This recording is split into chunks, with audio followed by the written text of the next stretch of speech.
भगवान राम को जिन दो तीन प्रसंगों के लिए प्रश्नों के घेरे में रखा जाता है, उनमें से एक प्रमुख प्रसंग है बाली वध। उनके द्वारा बाली को छुप कर मारना अब तक एक जटिल प्रश्न बना हुआ है। हमारे प्राचीन शास्त्रों में भी इस प्रसंग को आधार बनाकर यदा कदा लेखन किया गया और आधुनिक समय में वामपंथियों और हिंदू घातियों ने बाली वध के सहारे भगवान राम के चरित्र को मलिन करने के तमाम प्रयास किए। एक अर्थ में देखें तो यही लगता है कि बाली को उस तरह से मारना धर्म संगत नहीं था, लेकिन यहीं हमारी धर्म दृष्टि चूक जाती है। रामायण और महाभारत का मूल आधार ही धर्म की स्थापना है। वह धर्म से ही अनुप्राणित और संचालित है। रावण वध भी अधर्म पर धर्म की विजय का प्रतीक है, परंतु बाली वध के संदर्भ में हमें कुछ तथ्यों पर विचार करना चाहिए। दंडक वन में राम जब ऋषियों की पुकार सुनकर सभी राक्षसों के वध का संकल्प करते हैं तो सीता विचलित हो जाती हैं। तब राम कहते हैं कि क्षत्रिय धनुष इसीलिए धारण करते हैं कि कहीं से एक भी आर्तनाद न सुनाई पड़े। क्षत्रिय धार्यते चापो नार्त शब्दो भवेदिति। राम एक अपराजेय योद्धा हैं, संसार की सबसे महत्तर शक्तियों से पूर्ण हैं। वे सभी दिव्यास्त्रों को प्राप्त कर चुके हैं। पहले ही विश्वामित्र उन्हें ताड़का वध के पश्चात सभी दिव्यास्त्र प्रदान कर देते हैं। परितुष्टोष्मि भद्रम ते राजपुत्र महायशः प्रीत्या परंपरा मुक्तो तदाम्यस्त्राणे सर्वशः।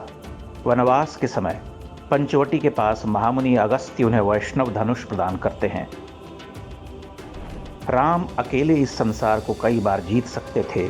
उन्होंने सीता हरण के बाद क्रोध से भरकर गर्जना भी की थी कि मेरी सीता मुझे लौटा दो, अन्यथा मैं संपूर्ण पृथ्वी को नष्ट कर दूंगा। तो फिर ऐसे सत्यसंध महापराक्रमी राम को वाली को छुपकर क्यों मारना पड़ा? इसका उत्तर भी धर्म की अवधारणा में ही छुपा है। राम वाली को इसलिए मारते हैं कि वाली अधर्मी और कामांध होकर अपने ही भाई की पत्नी का हरण कर लेता है, भाई के रक्त का प्यासा हो जाता है। राम कहते हैं कि इक्ष्वाकु वंश के क्षत्रियों की ही यह धरती है, यहाँ अधर्म करने वालों को दंडित करते हुए वह कुछ सोच विचार नहीं करते। लेकिन राम उसे पेड़ की ओट में छुपकर क्यों मारते हैं? इसीलिए मारते हैं कि वाली को मिले वरदान की मर्यादा और लोक में उसकी प्रतिष्ठा का उन्हें भान है।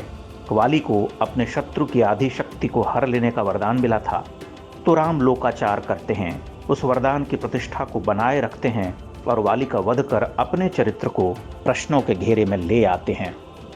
यहाँ महत्वपूर्ण धर्म की स्थापना है, उसे स्थापित करने का विधान गौण है। नहि लोक विरुद्धस्य लोक वृत्तादपेयुषः दंडादन्यत्र पश्यामि निग्रहं हरयूथ। अर्थात लोक विरुद्ध नीच आचरण करने वाले निकृष्ट जीव के लिए मृत्यु दंड ही ठीक है, नीच लोगों से सुधार की आशा नहीं की जा सकती। यह राम का कथन है जो उन्होंने वाली को संबोधित करते हुए कहा था। राम तो यहाँ तक कहते हैं कि यदि तुम मेरे स्थान पर होते तो तुम भी यही करते। शक्यम त्वयापि तत्कार्यम धर्मम एवानुवर्तता। राम कहते हैं कि राजा प्रजाहित में भयंकर जीवों का आखेट करते हैं तो तुम भी इसे आखेट ही समझो। वाली मारा जाता है, राम आक्षेप सहते हैं, किंतु धर्म की स्थापना के लिए अडिग रहते हैं। वे सुग्रीव को न्याय दिलाने का वचन दे चुके थे।